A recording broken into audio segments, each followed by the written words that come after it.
Eu não sei se eu consigo definir a culinária da Serra. Eu acho que eu consigo definir, assim, para mim, que já passei por muitos lugares e voltei, né? Porque, assim, eu considero isso. Eu estudei até o 3º ano aqui, fui embora, fui morar em São Paulo, depois eu morei no Rio.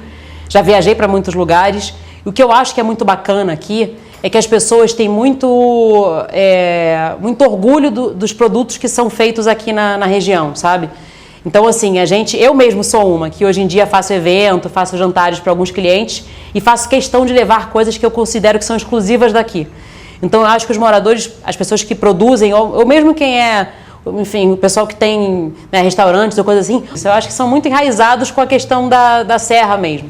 Acho que a gente gosta e é muito orgulhoso com aquilo que é produzido aqui. Eu acho que a questão, para mim, não é um produto em si ou uma culinária em si. Eu acho que é mais essa questão da qualidade do produto. E o nome que eu carrego um pouquinho aqui no peito, que são os Ecochefs, é um grupo que eu faço parte hoje em dia no Rio de Janeiro, que é um grupo de chefes que trabalha em prol dos agricultores familiares e pequenos agricultores. A gente tem aqui na Serra a região do Brejal, né, que é uma região muito forte nesse sentido. Então, o que eu considero, assim, da minha parte, o que até hoje eu consegui fazer foi trazer pessoas, quer dizer, do Rio, de outros lugares, que não conheciam esse pedaço dessa nossa serra e entender de onde vem esse alimento, né? O que é tirado dali, qual é o trabalho que esse pessoal do Brejal faz. A gente fez ano passado, eu fiz junto com uma amiga uma excursão lá para o Brejal e, assim, foi uma descoberta muito grande do pessoal conhecer o que vem da terra, porque as pessoas não têm noção, assim. Eu acho que todo mundo recebe um hortifruti limpo, já feito, cortado, e ninguém sabe de onde vem, né? Como é que é a semente, como é que ele nasce, que tem que plantar com o quê. Então, assim, gente já mais velha, casais aí de pessoas com 50, 60 anos, que fizeram uma descoberta como se fossem crianças de onde tiraram aqueles alimentos que hoje em dia eles acham, enfim, em qualquer mercado no Rio de Janeiro. Eu acho super importante, assim, eu acho que cada vez mais é super importante a gente saber de onde vem o alimento. Primeiro porque a gente dá valor ao agricultor, dá valor ao trabalho que ele tem, que eu acho que é uma coisa que por muito tempo nunca foi colocada assim tão à tona como está agora, né? Tanto que, enfim, esse grupo que eu pertenço, a gente atua hoje nas feiras orgânicas do Rio de Janeiro e é muito legal porque nas feiras as pessoas que trabalham nas barracas são os próprios agricultores, ou seja, o consumidor consegue falar diretamente com quem está produzindo o alimento. E ele consegue tirar qualquer dúvida que seja, quer dizer, consegue conhecer produtos novos, saber de onde aquilo vem. E eu acho que cada vez mais, assim, vai contra essa questão da industrialização, né? Que é aquilo tudo que a gente está tentando melhorar a alimentação nesse sentido, evitar consumo de produtos industrializados. Eu acho que voltar também a ter tempo de fazer, enfim, produtos que até acho que alimentar-se junto com a sua família, enfim, você mesmo produzir seu próprio alimento. Acho que tem um monte de tendências aí que estão hoje aparecendo e que são tendências que, se Deus quiser, vão ser tendências futuras, assim, que não vão voltar atrás, vão ser coisas que vão começar agora e que não vão, enfim, parar nunca mais, pelo menos se depender da gente, né, de chefes, enfim, que acreditam nesse caminho. Eu acho que a tendência da gastronomia do momento vai ser essa.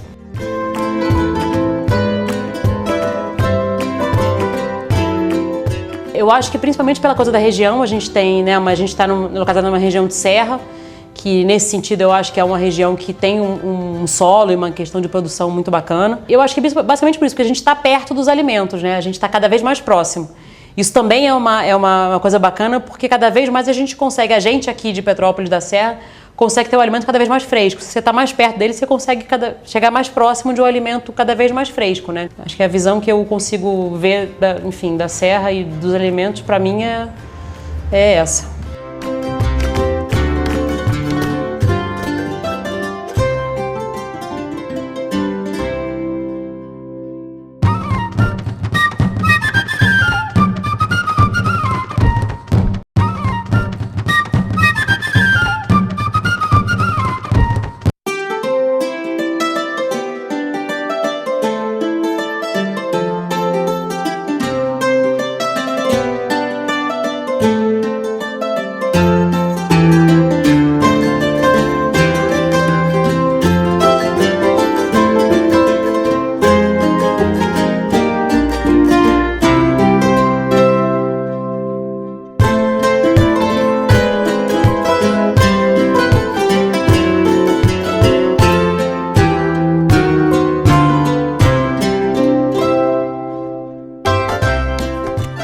Na verdade, eu já faço parte, enfim, atuo no Petrópolis Gourmet faz muito tempo, né, no festival, enfim, já faz um tempão, eu acho que, sei lá, se eu contar desde o início do Petrópolis Gourmet que surgiu, eu acho que até hoje eu não fiz oficina em dois Petrópolis Gourmet até então.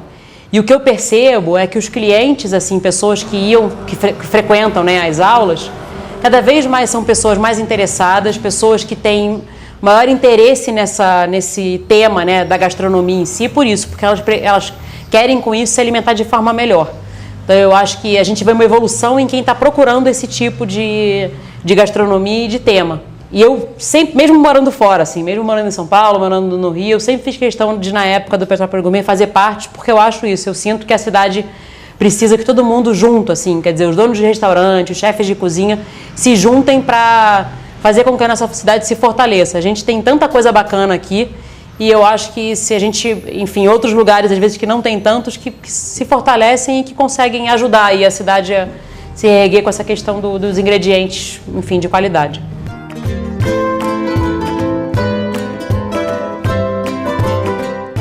Eu adorava a comida da minha avó, essa avó que escreveu o livro, enfim, hoje muito conhecido, que chama Sebastiana Quebra-Galho. Ela participante fez faculdade comigo, só que eu estava lá na prática e ela no telefone. Todo dia de noite ela me ligava, e aí, fez o que hoje? Toda empolgada, e realmente eu acho que depois eu descobri que isso estava no sangue. Ela chegou a falecer no ano que eu estava no meio da faculdade, não conseguiu participar muito, mas assim, eu tenho certeza que hoje ela me deixou o legado de uma coisa que eu estou dando continuidade, enfim, com que ela começou aí da minha trajetória de gastronomia. E hoje em dia eu reproduzo tanto que eu fiz questão de trazer uma receita que enfim, que é uma coisa que é dela, né? Essa receita, para mim, me faz muita lembrança, porque eu cheguei a comer muitas vezes o pudim dela, então é o que eu te falo, para mim hoje, eu acho que eu sou a continuidade do que a minha avó deixou, enfim, de legado da culinária e da nossa família. Eu só estou dando continuidade naquilo que ela começou fazendo.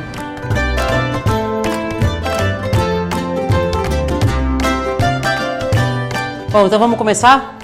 Eu vou começar fazendo a calda. A gente vai pegar uma panelinha aqui, ou pode ser uma frigideira. Vou acender aqui o fogo. A gente vai botar a panela no fogo baixo, que eu preciso que esse açúcar todo derreta, para a gente formar o caramelo do pudim. Eu vou usar, para uma forma desse tamanho aqui pequena, a gente vai fazer 7 ovos. Vou quebrar clara numa tigela e deixar a gema para outra, porque o nosso acompanhamento do pudim vai ser um creme de gemas e aí a gente vai usar uma parte dessas gemas para fazer o nosso creme. Então eu vou colocar todas as claras aqui.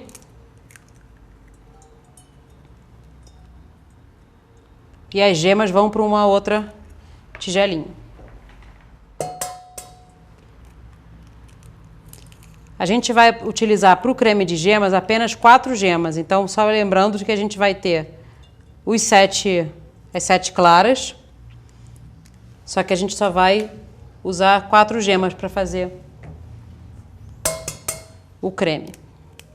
As outras gemas a gente guarda e utiliza ou para fazer um pouquinho mais de creme ou para qualquer outra preparação. Então, o que eu fiz aqui? No momento que o nosso açúcar derreteu, eu coloquei um pouquinho de água e agora ele caramelizou e eu preciso colocar essa calda para ficar um pouquinho mais maleável para eu poder cobrir a forma. Então, a hora que a gente entra com a água, na verdade a calda se petrifica, né? Ela vira essa pedrinha durinha aqui. A gente vai colocar a água e agora vai mexendo aos pouquinhos para que esse açúcar se dissolva novamente nessa água. A gente chegou aqui no ponto que a gente precisava, tá?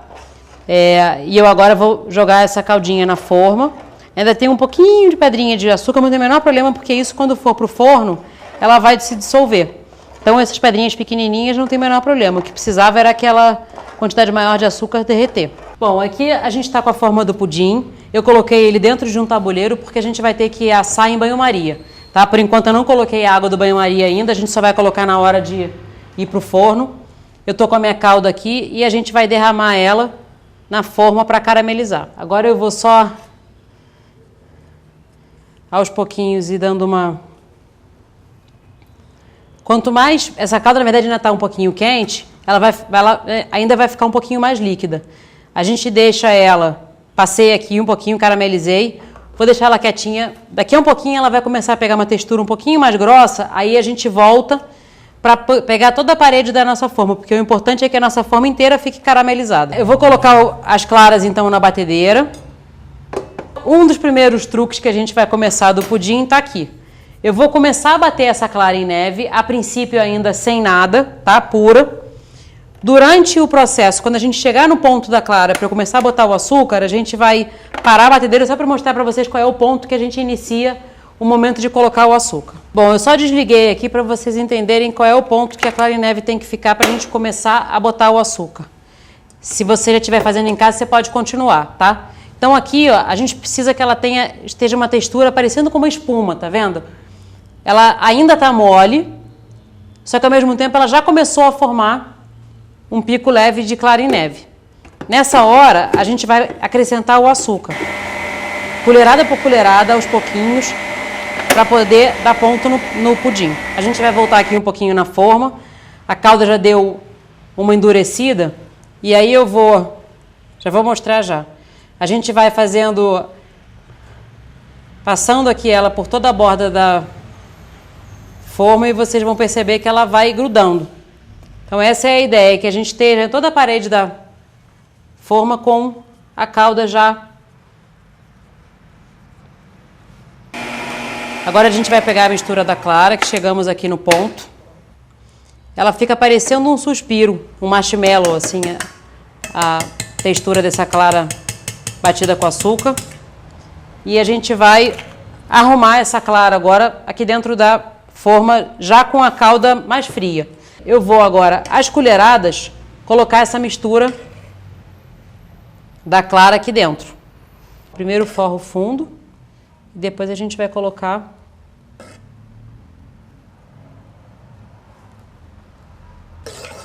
importante que não tenha... Por isso que a gente não deve colocar tudo de uma vez só.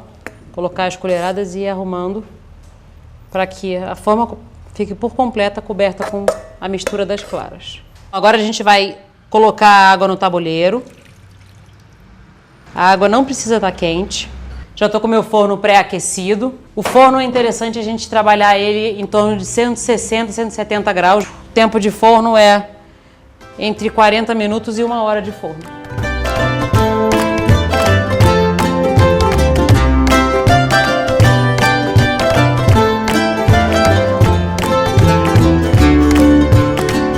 Enquanto a gente está com o nosso pudim no fogo, a gente vai fazer o nosso creme de gemas no forno, né? Aqui a gente tem as 4 gemas. Eu vou acrescentar 1 colher de chá de maisena. Essa maisena vai ajudar a gente a dar o ponto no creme. Eu vou colocar a nossa baunilha. O que a gente tem, na verdade, é o conteúdo de dentro de uma essência da fava da baunilha, né? A gente tem aquela essência que é o líquidozinho, e aqui a gente está trabalhando com a própria sementinha mesmo. Isso aqui é o conteúdo que tem dentro da fava. Eu já tirei. Eu vou colocar o equivalente a uma meia colherzinha de café, até porque essa semente é bem presente, então a gente não precisa colocar muito. Vou misturar nessas gemas 4 colheres de sopa de açúcar. E aí a gente vai, com esse batedor de arame, só misturar aqui gema, o açúcar, a maisena e a baunilha. Vocês vão perceber, ó, que tem um monte de pontinhos pretos. Isso aqui é a sementinha da baunilha, tá? Não estranhe não, que é isso mesmo. É isso aqui que vai dar o gostinho no creme. Vamos colocar meio litro de leite para ferver.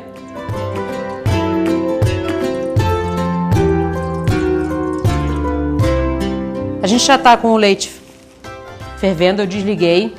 Agora tem um macete muito bacana que é o seguinte: eu não posso jogar esse leite direto na mistura, porque se eu fizer isso eu vou cozinhar a minha gema. O que eu vou fazer? Pegar um pouquinho dele e fazer como se... A gente vai temperar essa gema primeiro, para depois colocar o restante do leite. Vou colocar esse leitinho aqui aos poucos, sempre mexendo.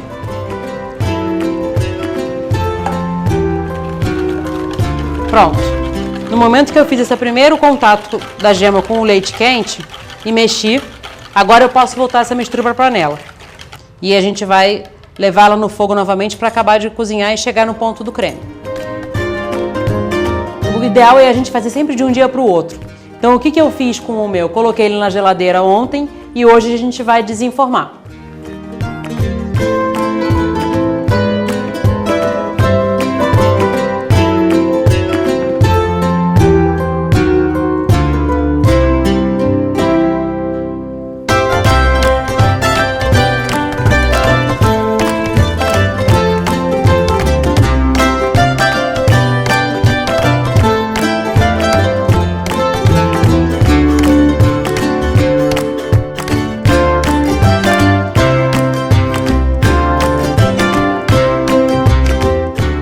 prontas com pudim. Espero que vocês gostem.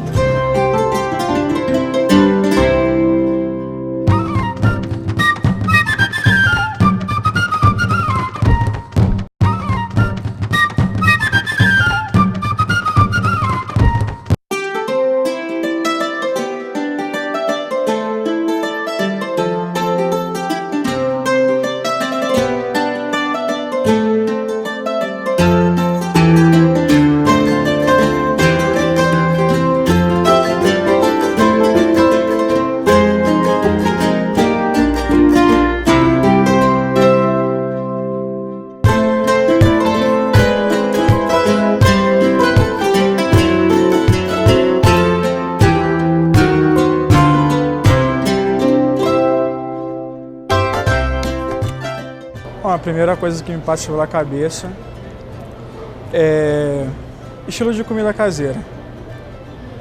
Por ter aprendido.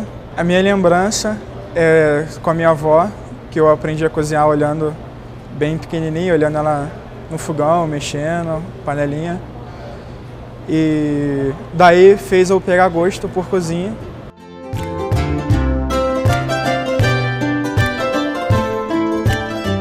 O essencial é tu ver o brilho nos olhos das pessoas quando você faz uma coisa de bom, tu vê aquela prova em si. O que deu mais inspiração realmente de início foi minha família. Se eles não gostassem, eu acho que eu não estaria aqui hoje.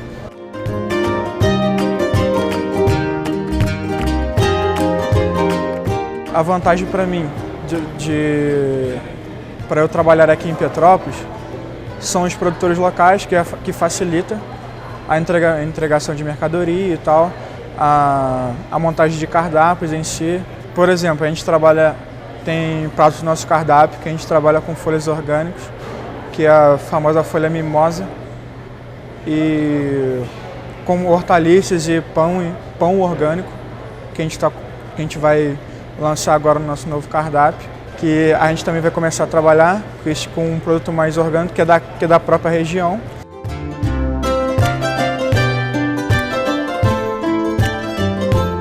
A vantagem de ter produtores locais é estar reconhecendo o produto que ele está nos trazendo, a qualidade do produto em si, que é muito satisfatório para a gente saber o que a gente está entregando para o cliente de boa qualidade. A gente tenta absorver o que a gente tem aqui na cidade.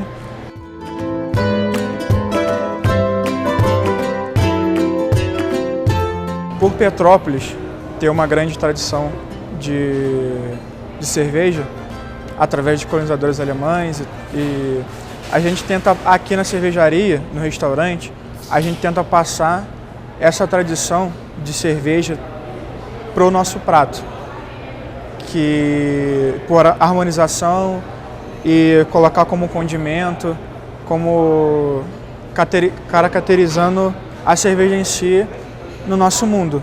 Um dos pratos que leva a cerveja na própria receita é um galetim, que na sua marinação ele fica de 3 a 4 dias marinando com cerveja.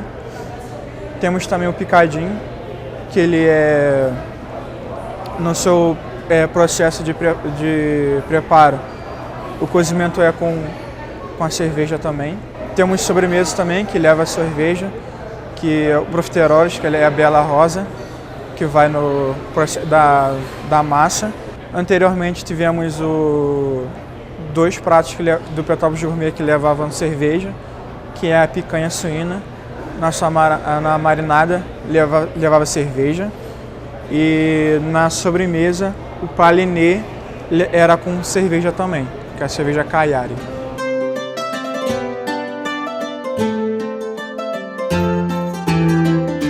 Que é um processo muito simples, que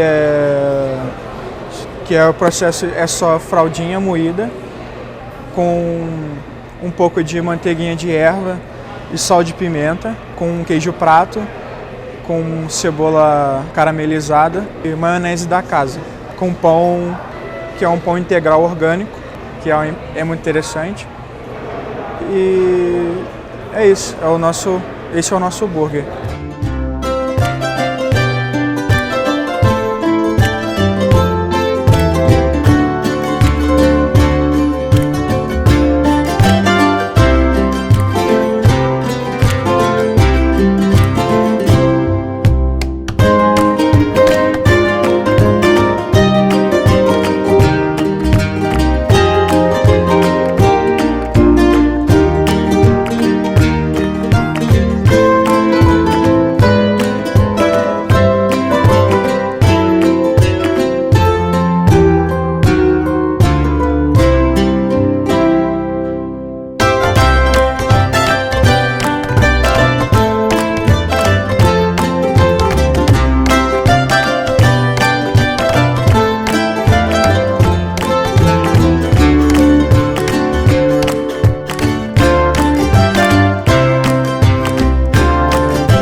Petrópolis é 100%, é excelente. Eu conheço grandes chefes que eles viajam bastante para trazer novidades, né, que estão acontecendo. Tem muita gente que estão sempre à frente da tendência. Por que ser criativo? Porque a partir do momento em que você consegue executar bem, você também consegue oferecer o seu melhor do seu restaurante. Eu acho que no Brasil cresceu muito, principalmente com as faculdades de gastronomia, porque você tem inúmeras faculdades que estão dando curso superior de gastronomia, né?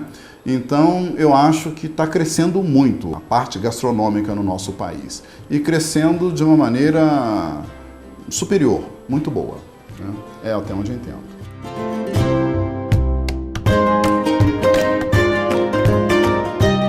É uma saladinha de radicchio, né, com alface americana.